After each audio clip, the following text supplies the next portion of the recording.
What's up, Lazy Dog fam? Hope everybody out there is having an awesome day. Did you go to the gym this morning? No, yesterday. Yesterday. You haven't been today? Have not been today. Okay, good, because we're about to have a good little... I knew what was coming. I said no. About to have a good little workout here for Miss Brooklyn. We got some winter squash here that need to be harvested. And in a little bit, I'm going to give you the 3 ways how we know when they're ready to harvest. It is muggy out here. Y'all, I think saying it's hot is an understatement. It's only 90 degrees. I don't care. It feels like it's 130 in a sauna. The humidity is like really, really suffocating. Yeah. It's been rainy here. We've been meaning to do this for like the last 2 days, and it's been raining every afternoon. But with these, we can harvest them when they're wet. We just want to put them somewhere dry. We got 4 different varieties out here. We got the green striped Cushaw. Those are so pretty. Yep. We got the Kabocha. I think they're called speckled hound, maybe. Those are good. We got these orange butternuts that I haven't been that impressed with. We'll see if there's any big... Unimpressive. Yeah, we'll see if there's any big ones out there, but all the ones I've seen so far are kind of small. And then we've got our giant pumpkins, which we're not going to let Brooklyn grab those. She might hurt herself. Let's talk about the storage on these things, because I've talked to everybody about these and everybody wants to know, will they still be around come October for fall decorating? And I also want to know the answer to that. I would say don't hit me. Definitely, I would say, if I take a guess, I'd say there's a 90% chance that the Cushaw squash should be still good by October. If we can keep them dry underneath the barn, and we're going to have to lay these on the ground because our rack is full of potatoes. Full. Yeah, slap full. So if we can keep them dry, I think the Cushaw squash should store. From my experiences, that one we bought in Hiawassee last year. Oh, it lasted months. It's stored a long time. The Kabocha, they store pretty good. We'll just see how long we can keep them. I don't know if they'll make it all the way to October. Maybe. Maybe they should. Like I said, I don't know about those butternuts, but I think the Cushaw will definitely store. We'll see about that. Because they are so pretty. When y'all see them, y'all are all going to want one for your front porches. Yep. And as far as the Cushaw goes, so this variety is called green stripe. We'll show you that in a minute. I've also got another variety, viewer, subscriber of our channel, lives in Washington State, sent me, called Tug River Cushaw. And it looks a lot like this one, but supposedly this is a kind of heirloom variant that's supposed to have some squash bug resistance. So we might plant some of those in the next month or 2, just maybe 1 row or so. It doesn't take much of those, and that way we'll definitely have some for fall. You like to use them for fall decorating, but they're also good for making pies. So it's kind of a multi-purpose fruit. And that's one great thing about winter squash. We love growing winter squash because they store so well, and you can just keep them out in the barn or wherever and just grab them when you want them. And I've started to really use winter squash in our cooking. Yeah. I never grew up with that. Had no idea what a butternut squash was. Spaghetti squash, that was like a foreign language. Didn't learn about that and didn't know how to cook with it till recently. You didn't grow any spaghetti squash this year though, did you? Didn't grow any spaghetti squash this year. Listen, that's something y'all gotta grow. Those store the least out of all, because they're a C. pepo species. They store the least out of all the kind of winter squash species. And as you're about to see, when we harvest all these, you're going to be like, why did you grow so many of these? And then Brooklyn's going to be like, why did you grow so many of these? I say that about everything out here. If you haven't figured it out yet, I just like to grow stuff. I always grow way more than we can ever use. Way more. And I'm just like, we'll figure out something to do with it. But I just like to grow this stuff, see how it grows, show you guys how it grows. And it's just fun for me. So I always plant way more than we'll ever use. Realistically, one family could probably get by with just a few Cushaw squash plants. Yeah, one of these fruits is enough food for several meals. The good thing is you can freeze it.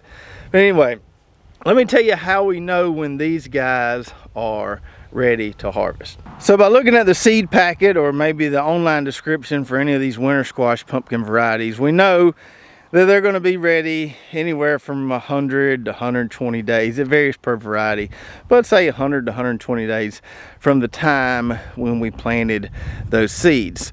But with different heat units, if it gets hot real quick, that can vary. So I'm going to give you some kind of tried and true signs to tell you when they're actually ready. So the first big obvious sign is plant dieback, which you can see here. If you've been following along with our garden tours, You might remember when this plot was just full of green everywhere. It was tall, huge, and now these plants are starting to show some disease and just some natural dieback. And this is all a part of the process of growing winter squash. So once you start seeing this dieback, like we see here, even over there with the kabochas, those giant pumpkins are still kicking along a little bit. Starting to see a little dieback here, there. But some significant dieback here tells us we're getting pretty close. And sign number 2 is that your fruit is hard enough and you can't scratch it off with your fingernail. So when I scratch right here, nothing's coming off. It's another way to tell. And these are ready. And then the third sign, how we know when they're ready, is the stems will harden quite a bit, to the extent where you're gonna have to have some pruners to cut these guys. And Brooklyn's about to cut one here. Ooh, got it. Now sometimes they'll pop off. I've seen butternuts dry up enough to pop off, but that's heavy. But So yeah, that stem's nice and dry and hard. So that's how you know this puppy is ready to harvest as well. Now what's this? That right there, that's what happens when you get too much rain. Uh-oh.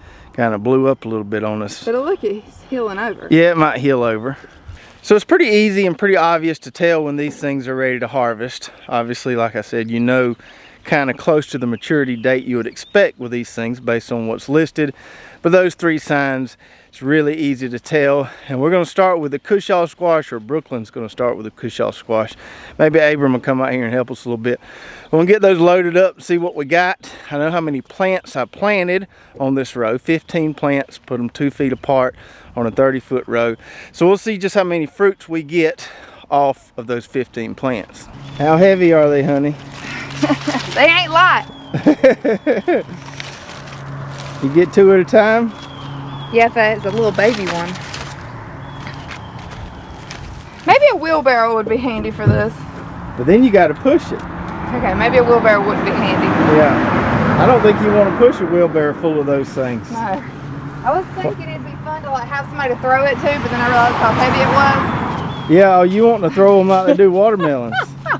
You get mighty brave. Getting brave in here. All right, let's see this. Oh, that one's coming right off. Yeah, so we're just going to go ahead and do a mass harvest here and get them all out of here. So tell me what would happen if we left it. If you just left them out here? Yeah. They could rot. Okay. If the dirt got real wet or the soil got real wet, they could rot. So we're going to get them in a cool place, cool, dry place. They'll store a little better. There's some in here with some orange on them. Is that healing or is that some cross-pollination with these pumpkins? It's just probably some natural variation or variation. This is an heirloom variety, so you expect a little bit of that. Oh, I got a little baby one. Oh, baby Kabocha. When are you gonna make me pull these plants up? I'm over here thinking about what the next step is. Whenever you get ready, honey. We won't be in no hurry. Yeah, okay.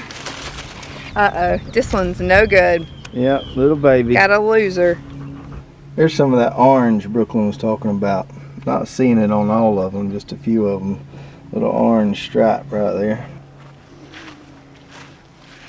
Last one? Last one. How many do you think we got? Oh gosh, I'm horrible at these games. We'll count them when we get to the barn there in a little bit, but show them, find the biggest one there. You can see a lot of different size variation there. I think this one's pretty big. It's yeah, the heaviest one. That's a pretty good one right there. Cool. What do you think, 10, 15 pounds? 15. And some of them are more squatty looking. Yeah, like that one. Yeah, that one there. It looks like somebody done ate too much pecan pie. All right, we're gonna go put these underneath the barn and we'll give you a final count.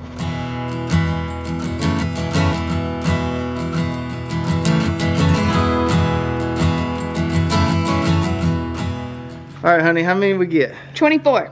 24, and we planted 15 plants, about 1.5 per plant, something like that. Okay. Which is not a huge yield, but with these heirloom type winter squash, you don't expect a real massive yield. We'll get a real good yield off those Kabocha squash we'll see in a minute, which is a hybrid.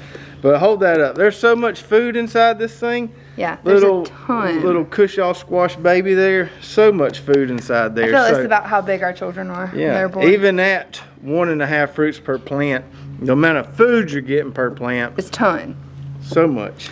These are great for making pies. But if you make your own baby food, which I did, it was so much cheaper. These are great for it. Yep. So you can roast this. Yep. And cut it out, go ahead and roast cook it, and then freeze it, and you're ready to go. Ready to go. All right, let's go see how many of these Kabocha squash we get. Yep. So I think I mentioned this before, but this is a variety called Speckled Hound, but you see some variation there between fruit color. Some of them are almost all orange. Some of them have a lot of green stripes like that. Some of these over here are more kind of all green, the one in the center of the screen there. So a good bit of variation among these, even though it's a hybrid. And some of these kind of newer vines way out here that stretched all the way across the garden plot. We've got some here that probably aren't ready, and you'll see that with butternuts. You're always going to have a few late to the party, but we're going to go ahead and get everything out of there. Even those green guys there, we may end up tossing those, but most of them look like that right there. They're what Brooklyn's beautiful. getting. This is like what my pumpkin dreams are made of. So pretty. There's a big old pokeweed right there. That thing's 3 or 4 foot tall. You get 3 of those at a time? Yeah. I'm about to go solicit some help. Oh yeah. There's our help. Hey Bubby. Bubby, come show me your other tooth you lost. Let me see. Move your hands. Move your hand. Oh! Dad, look. Mom, we're tearing up the forest. For what here? Look at that one. Is that one going to come? Oh man, Dad. What about that one right there? I'll carry it. Can you get it up in there? Okay. Undo those. I'm gonna love you till the stars go out. Shelter up above you till they all fall down. We ain't got a lot, we got love. We ain't got a lot, we got love.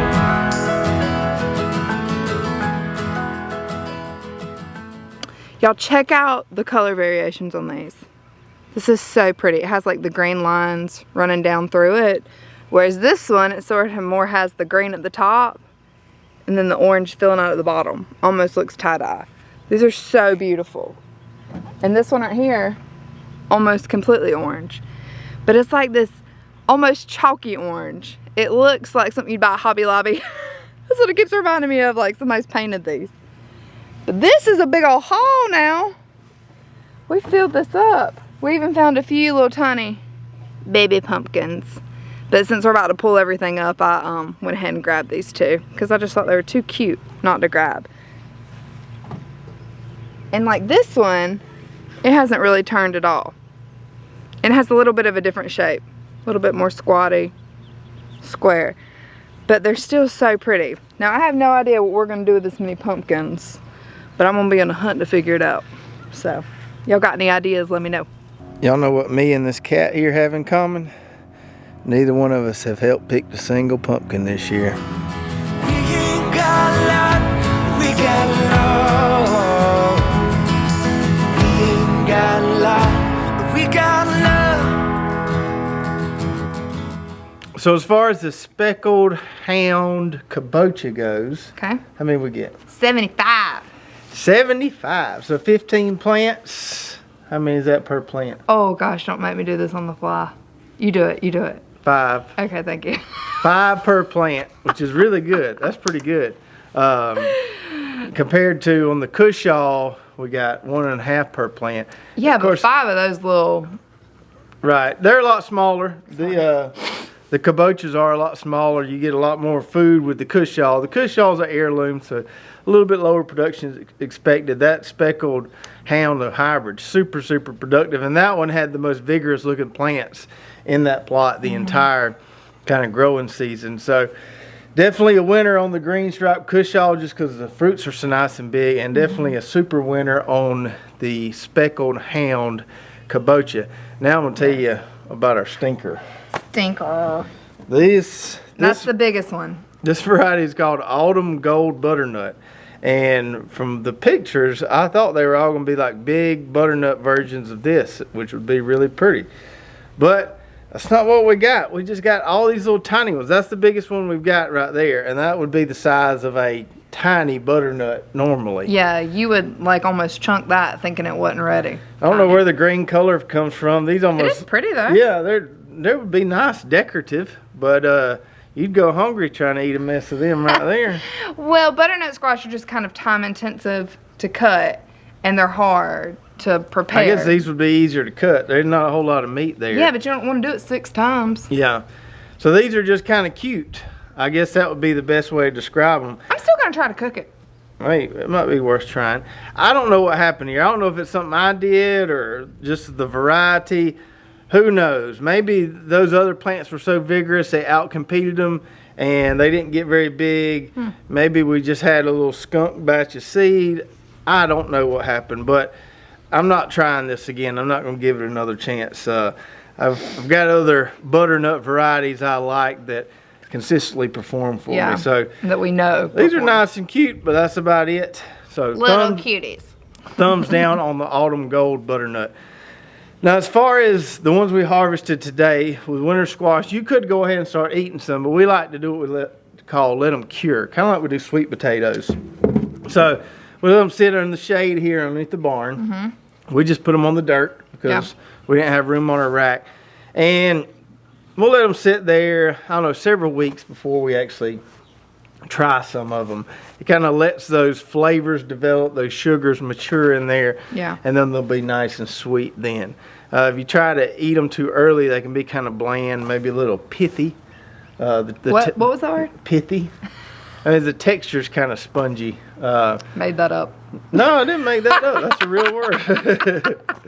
Anyway, so you don't want to eat them right off the bat. Let them cure a little bit, and in a month or so, we'll start digging in. I don't know what we're going to do with 75 of these pumpkins. We're about to call some people, come pick up some pumpkins. Yeah, but pumpkin ready? giveaway. We're going to have a pumpkin patch in July. That's right. All right, come bring your babies.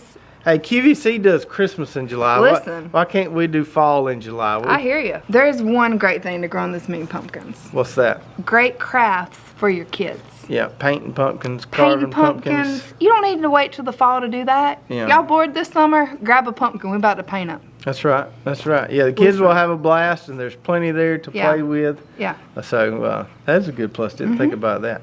All right. Brooklyn's going to take a break. She's been working hard. I want to go show y'all something I picked up today at Agri Supply that we're going to add to our garden rotation. Something new we're going to try around here. Y'all check these out. Got 3 of these 3-foot diameter tartar. They called them fire rings at Agri Supply. For us, they're going to be some raised beds. And in case you're wondering, no, I'm not ditching all my in-ground garden plots for these few raised beds just because I broke my back. We're going to keep our in-ground garden plots. But I figured these 3 little troughs, fire rings, whatever you want to call them, would be fun to grow a few things in. I've got some ginger and some turmeric that a viewer sent me. I've been meaning to plant it and just haven't got around to it. And I think it'd be perfect for these.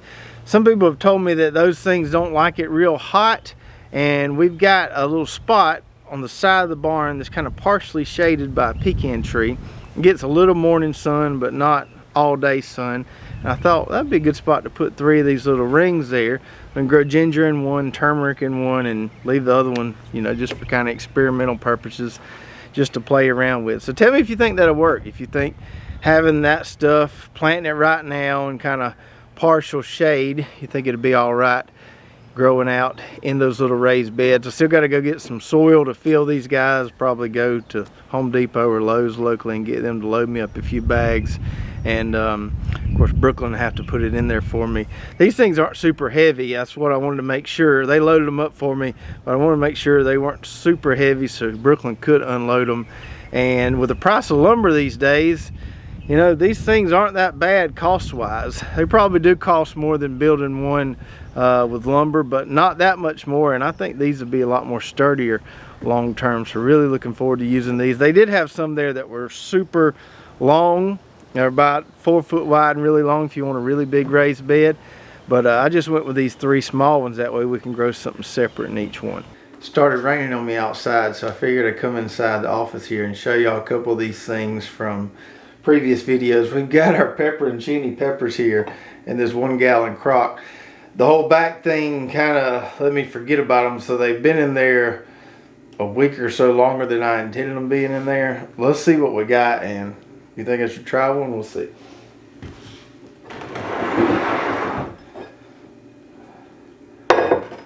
Whew, those smell ripe. I'm talking about really, really ripe. Grab one out here. Y'all see that? It looks pickled, right? Looks like one you'd see on a Greek salad or Papa John's pizza or in a jar at the store. Definitely pretty funky. It's like almost all the heat is gone from it. I think I let them sit in there too long. That's a little too funky. The texture is still pretty crunchy, but they probably sat in there too long. Really no heat at all, which is strange. These things usually have a little bit of heat. So back to the drawing board on that. I'll probably dump those. I still got plenty of pepperoncinis back there. Just left them in there too long. 5 days probably would have been ideal, not 2 weeks or 20 days. I can't remember how long it's been since I put those in there. So in the last video, I showed you some of these monster red snapper tomatoes we grew, and this was the biggest one right here that I've seen so far. Now there could have been bigger ones. We've been letting folks just come and pick those tomatoes, so there could have been bigger ones, but that's the biggest one I've seen. And if I've seen any monsters, I've kind of pulled them back just so I can, you know, show them to you guys. And I didn't have a way to weigh it in that last video, but I got me a little scale in the mail, ordered off Amazon. This little Taylor stainless steel scale goes up to 11 pounds. So in a minute we'll see how much it weighs. But I want to tell you about another YouTube channel out there that wanted to do a kind of tomato contest with me, and it would have worked out great had I not injured my back. But now I can't really go out there and find the biggest tomato we've got. Like I said, somebody may have already picked the biggest one. But anyway, Eddie over at Pole Boy's Little Homestead, he's a viewer of the channel and also has his own YouTube channel. I'll put a link to that channel below. Wanted to have a little competition to see who could grow the biggest tomato. And on one of his previous videos, he was weighing some of his. I don't remember the exact weight he got to, but I think we got one bigger than Eddie here. So let's see how much this big red snapper weighs. Alright, y'all can see I got the scale zeroed out there, so we're not cheating. Let's put this bad boy in here. And that looks like it's right at 1.75 pounds, or 1 pound and 12 ounces. So if you will, do me a little favor, look in the description below if you're watching this on YouTube, and click the link to Eddie's channel there, Poor Little Boy's Homestead, and go over there and just on any of his latest videos, tell him how big a tomato we grew here. And we'll just have to see if he can grow a bigger one. I think he may still have some production going on where ours is winding down. So this is probably our best and only shot at it. We'll see if Eddie can grow a bigger one than us with some of his continued production. I think he's got some plants that look a little better than ours do. And let me know what you think about those winter squash and pumpkins we harvested. Obviously, we still got to get our giants out of there. Got to find somebody who can pick those up. Maybe we can get them to a scale and weigh them. But if you've got any good pumpkin and winter squash recipes, definitely put those or put a link to that in the comments below, because we've surely got plenty. We can try all kind of different recipes with those guys. And let me know what you think about growing the turmeric and the ginger in the raised beds. If you've ever tried those tartar raised beds and got any tips to using them or just experience using them, definitely share that with me as well. If you enjoyed this video, make sure to subscribe, ring the bell, like, and share, and we'll see you next time right here at Lazy Dog Farm. Oh, farewell. By the beauty of your life,